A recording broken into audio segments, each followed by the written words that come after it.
About 15 years ago, Janet's husband Alex came to our office and said, "Look, I have an idea to start something in Tanzania."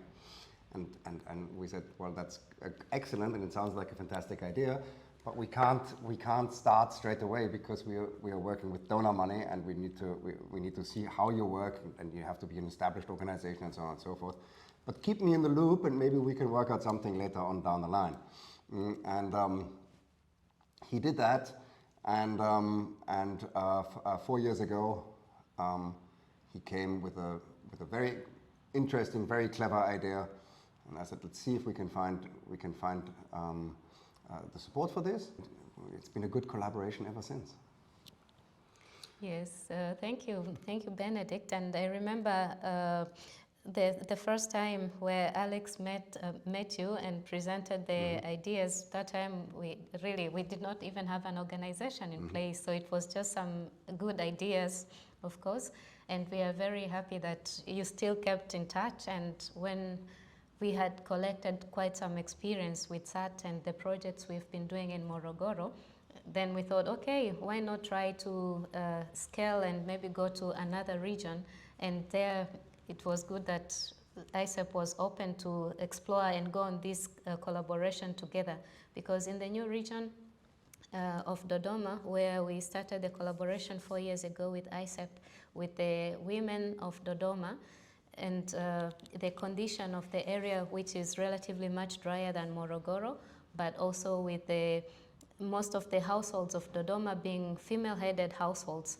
It's brought, of course, its own set of challenges based on the different geographical location, but also the environmental conditions. And nevertheless, we were able to really work together and make impactful work for the women of Dodoma and the communities there in these 4 years that we have been collaborating.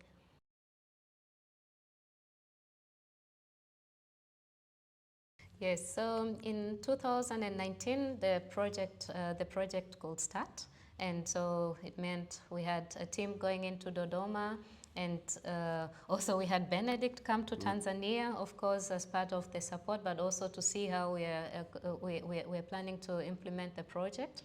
And yes, 3 years later, we were able to work with the communities, more than 2,500 women, and out of them, 2,500 community members, but out of them at least 10% men. And we worked in the fields whereby they were able to grow crops like a sunflower, mostly sorghum, and also legumes were intercropped in the field. As you know, for this project there was aspects of agroecology involved due to the climatic change and the opportunities that agroecological methods offer for improving soil water holding capacity and preservation of moisture in the soil for crops to grow well. So we were able to see a significant change in the amount of yield that farmers were harvesting from the fields, but also in the nutrition diversification of the households. Almost every household in the project that you visit, you'll find they have a backyard garden, and this is throughout the year. So it provided a very important source of vegetables for the household, but also surplus for selling and additional income for the household. So another very important aspect that is worth mentioning is the change also in the saving attitude of the people in this area.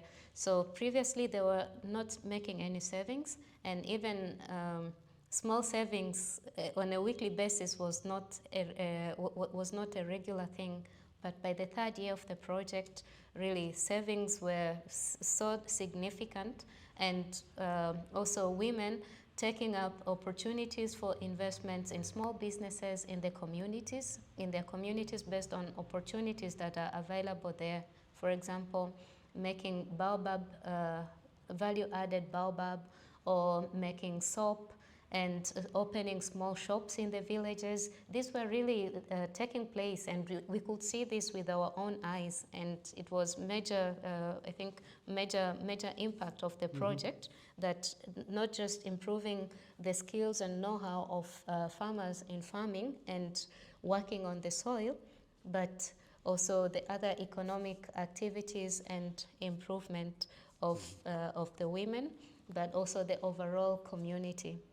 And from our perspective, it was really a total joy, you know, to be able to start a new project with a new partner organization on a relatively big and ambitious project. I mean, 2,500 households, that's a lot of households, yeah? And so the project, the first year of the project, 2019, was, you know, setting up structures, they were trying to still feel their way around the new Dodoma region and what's it really like and how is the climate and how is the soils and everything and the social structures. And when they were just getting going, you know, at the end of 2019, the beginning of 2020, the pandemic came, and to think that under these really very, very difficult and complicated conditions, they managed to reach all of the milestones that they had set themselves. In a lot of cases, even surpass these milestones, in our opinion, is very remarkable, and is an illustration of how good and solid and reliable an organization SAT really is.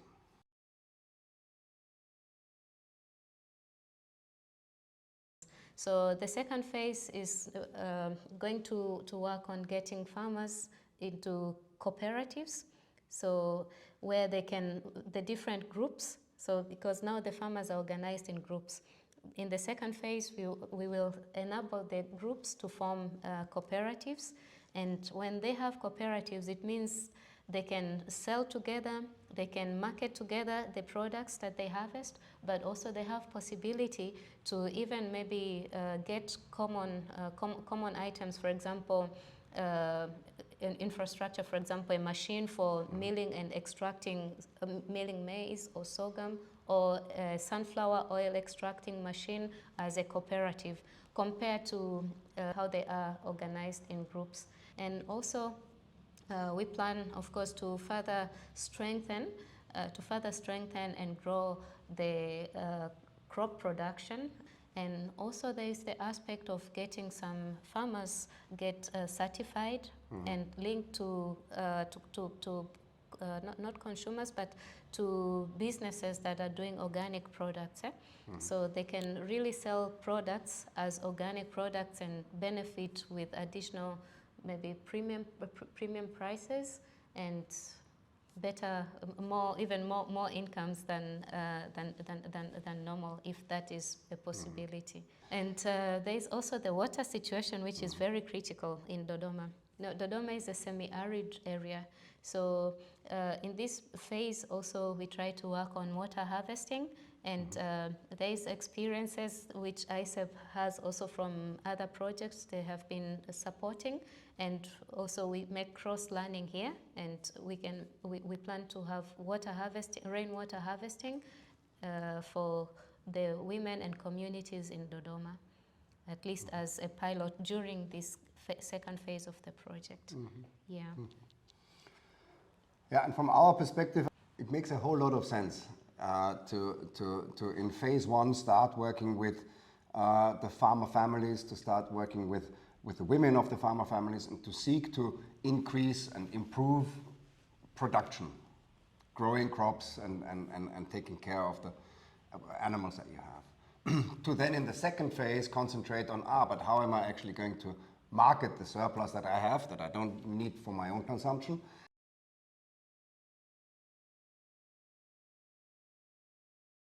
During the phase of the project, we experienced challenges. The COVID-19 pandemic was all over the globe, and no wonder that Tanzania was also affected in a way, especially in the beginning in 2020 during the first wave.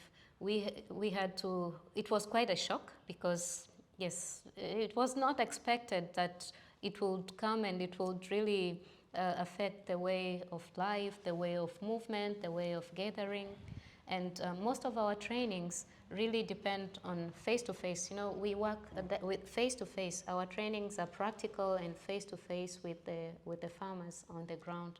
So when the pandemic was here, it meant the meetings could not really take place especially when the pandemic was just there. They said, oh, you have to stop meeting. So, okay, for at least a month or two, we could not make any field work.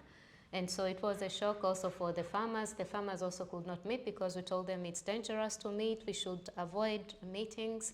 So even the savings during this time of the farmers could not take place because it was not possible to meet. But also for us, we took that time to also restructure or reorganize and have a modality of work in which we could, okay, maybe still meet or still communicate or still enable the gatherings to take place, but of course with social distancing. And also, for example, for the saving and lending, we had to come up with a completely, we have an illustration on how you can do saving and lending during the pandemic without having to interact and even touch each other or touch things.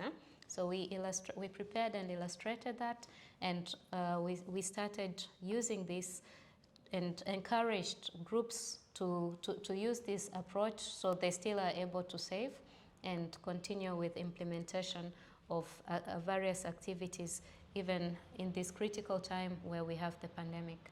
But also the increase in costs. You see, the increase in costs of things, for example, cooking oil, has been quite a challenge. You know, in Tanzania, the price of cooking oil went so high, it more than doubled during this period. And for the average household, of course, it's a challenge. But I say it's an opportunity. Sometimes challenges bring also opportunities. So the women of Dodoma saw the possibility and potential to really venture into sunflower production as a major crop. And so in the second phase, really sunflower production is on a big focus or on a big priority. And so there are also the aspects of value addition and processing to get the sunflower oil, which is very valuable and has a very high price in the market. But for these farmers, they're able to get their sunflower oil, or they will be able to get their sunflower oil and a surplus to sell. And yes, another challenge is, you know, climate change is, Dodoma is semi-arid. But with climate change, even the rain situation has gotten much different. For example, if it was supposed to be raining in November, you find there's absolutely no rain in November. So then December is coming around the corner, and there we hope, okay, maybe it rains in December. But originally the plan is, okay, the forecast is it will rain in November, so you prepare the fields and get ready, so by the time it's raining you plant also in time. But for farmers who depend on rain-fed agriculture, and when rainfall is so unreliable and you have longer periods of droughts, it means it's a big challenge. And this is overall, not just for the DWABI farmers, but it's overall farmers and farming, especially in the eastern part of Africa, who are heavily affected by these changes. Climate change and the unreliable rainfall, so also it means we have to replan and help communities to replan the cropping calendar and also the forecast. So instead of planning to plant in November, so now it's okay, maybe we try to, that the planting is a month later, maybe, and then hoping that the situation with the rain will be better and farmers can be able to plant. Yes, so I think there are quite a number of challenges that I have mentioned. Yeah.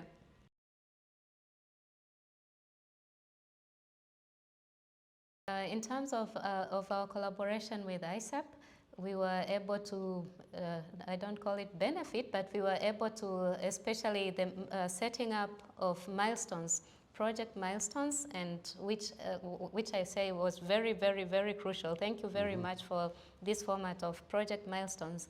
It's very useful and has really enabled us to be able to implement the project, but monitoring the milestones and in a glance, because the milestones chart provides a summary. It provides a summary at a quick glance of the project progress and what you're achieving vis-a-vis where you maybe need to improve and pull up your socks. So that was quite useful, and it was one of the very first things that we got or we learned from ICEP. And then also on the aspects of project, we had ICEP visit Tanzania in 2019 when we were just starting the project. And during this visit, I personally was in this mission, and I learned a lot about the work of ICEP. And also thank you for the resources that you shared. And the aspects, for example, what we are planning with rainwater harvesting, this is something we really are borrowing a leaf from previous ICEP work in other countries. And also we are we're always grateful and can count on the collaboration and support. Also, I know sometimes I write messages, or I send out emails to Benedikt, and he's always open and always responsive. And we really are able to, that was very important, to be able to implement the project successfully. And our relationship is, I call it, it's a partnership which, where you trust and you're being trusted, and you're doing something together. And yes, also the administration of the project. This is I think one of the most important part. ICEP has been doing the administration of the project, and this you did very well. Thank you. Yeah. Thank you. Well, for us as a European NGO who is not active in the field, but who always becomes active through its partner organizations,